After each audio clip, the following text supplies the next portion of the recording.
એ બીજો પ્રશ્ન એ થાય કે જગદીશ ઠાકોરે જાહેરાત કરી કે ચૂંટણી નહીં લડે, કારણ કે પાટણથી તેઓ ચૂંટણી લડ્યા હતા, સાંસદ પણ બન્યા હતા.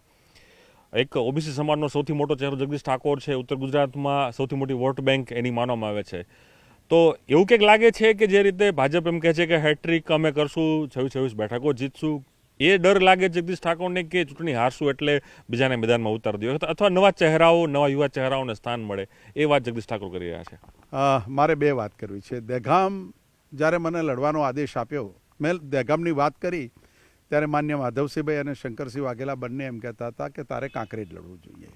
મેં કહું નહીં સાહેબ, આ અઘરી સીટ છે, બીજેપીનો બાયોડેટા છે, દહેગામ મને આપો. અઘરી સીટ ઉપર હું લડ્યો હતો, 2 વખત ત્યાંથી ધારાસભ્ય થયો. મેં પાટણ માગી નથી. કોંગ્રેસના કેન્ડિડેટ જે ફાઇનલ થયા હતા ભાવસીભાઈ રાઠોડ, એ છેલ્લી ઘડીએ ભાજપમાં જતા રહ્યા અને કોંગ્રેસ પક્ષે મને પાટણ લડવાનો આદેશ આપ્યો. હું લડ્યો અને ત્યાંની પ્રજા અને કોંગ્રેસના સહકારથી હું ચૂંટણી જીત્યો. એ પછીની ચૂંટણીમાં પણ મેં દાવો નહોતો કર્યો.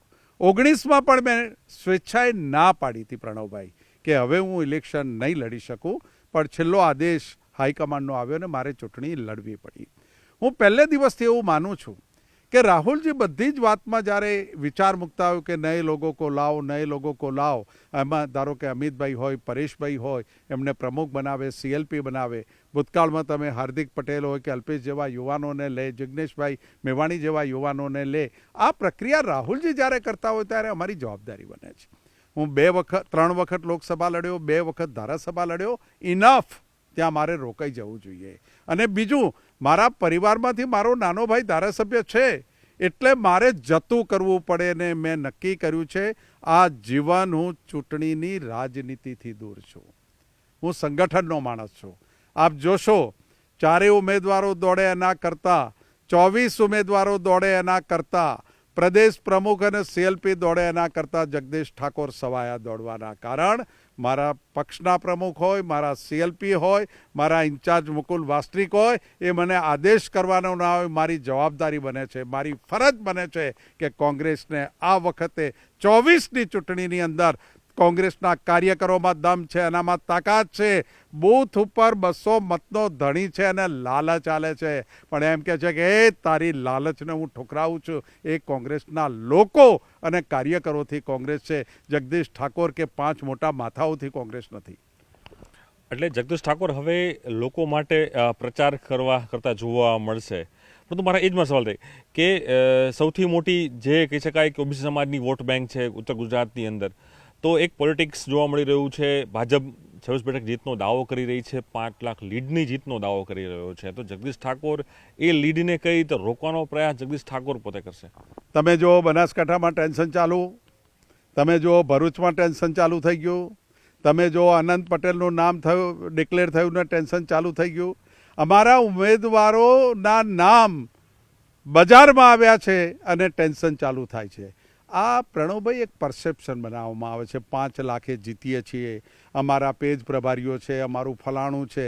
ભાઈ આ બધું તમારું છે ને 156 છે ને આખા દેશમાં 400 લાવો છો તો શું કરવા કોંગ્રેસની સરકારો તોડો છો? શું કોંગ્રેસના બૂથના કાર્યકર અને દિગ્ગજ નેતાઓને રેડ કાર્પેટ પાથરી અને તમારા દિગ્ગજ નેતા નરેન્દ્રભાઈને, અમિતભાઈ તમાચો મારશે, પરંતુ 22ના પરિણામો જોઈએ પહેલાના વિધાનસભામાં, તો કદાચ કોંગ્રેસ નિરાશાજનક પરિણામો મળ્યા છે. એમાંથી કોંગ્રેસ પાર્ટી શું શીખવા માંગી રહી છે? અને જે આ ઇલેક્શન 24નું જે કાઉન્ટડાઉન શરૂ થઈ ગયું છે, તો એમાં કોંગ્રેસ પાર્ટીની કેટલી અપેક્ષાઓ છે કે આ બેઠકો, કોઈ સર્વે કે સ્ટ્રેટેજી, કઈ રીતે સ્ટ્રેટેજી કોંગ્રેસ પાર્ટીની એ બેઠકો ઉપર? કારણ કે રાહુલ ગાંધી પણ યાત્રા આવી, 7 જિલ્લાઓમાં રાહુલ ગાંધી ફર્યા, આદિવાસી બેલ્ટ ઉપર પોતાનો હોલ્ટ ઊભો કરવાનો પ્રયાસ કોંગ્રેસ પાર્ટી કર્યું છે. તો એ સ્ટ્રેટેજી કોંગ્રેસ પાર્ટીની શું? આમ આદમી પાર્ટી અને કોંગ્રેસ સામસામે લડી. ટ્રાઇબલમાં 40 સીટોમાં અમને મોટું નુકસાન ગયું, સૌરાષ્ટ્રની પણ 12-13 સીટોમાં અમને નુકસાન ગયું. એ જે મતોનું વિભાજન, કોંગ્રેસના મતોનું વિભાજન અને ભાજપની સામેના 60-65% જે મતદારો છે એનું જે વિભાજન થતું હતું, એ વિભાજન અટકી ગયું. એનો અર્થ એ થયો કે દાહોદ ગણો, છોટાઉદેપુર ગણો, બારડોલી ગણો, વલસાડ ગણો, એ સીટોમાં જે અમારું વિભાજન થયું હતું એ મતો અમારા ફિક્સ થાય છે. બાકીના જે મતો આમ આદમી પાર્ટી લડતી હતી કે બીજું થતું તો એ બધું રોકાઈ ગયું. એટલું ગણિત કરીએ તો પણ અમે 7 સીટોની અંદર ફાઇટમાં છીએ. આજે ગણવા જઈએ તો ફાઇટમાં જે ઉત્તર ગુજરાતનો આખો સિનારીઓ છે એ ઉત્તર ગુજરાતની અંદર બીજા બધા કરતાં પરિણામ સારું આવ્યું છે. થોડાક મતોથી અમે હાર્યા એવી પણ સીટો છે. સૌરાષ્ટ્રમાં પણ 5-7 જે સીટો છે એ સીટોના સમીકરણમાં ધારો કે ભાવનગર અમે સમાધાન કર્યું તો મનસુખ માંડવિયા જેવાને ભાવનગર ચેન્જ કરીને બીજે જવું પડ્યું.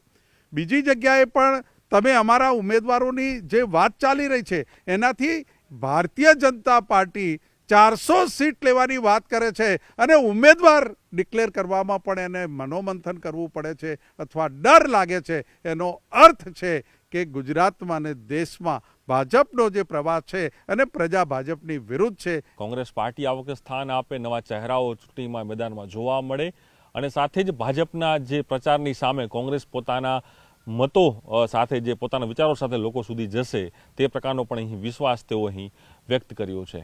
કેમેરા લેસો સાથે પ્રણવ પટેલ, ન્યૂઝ 18 અમદાવાદ.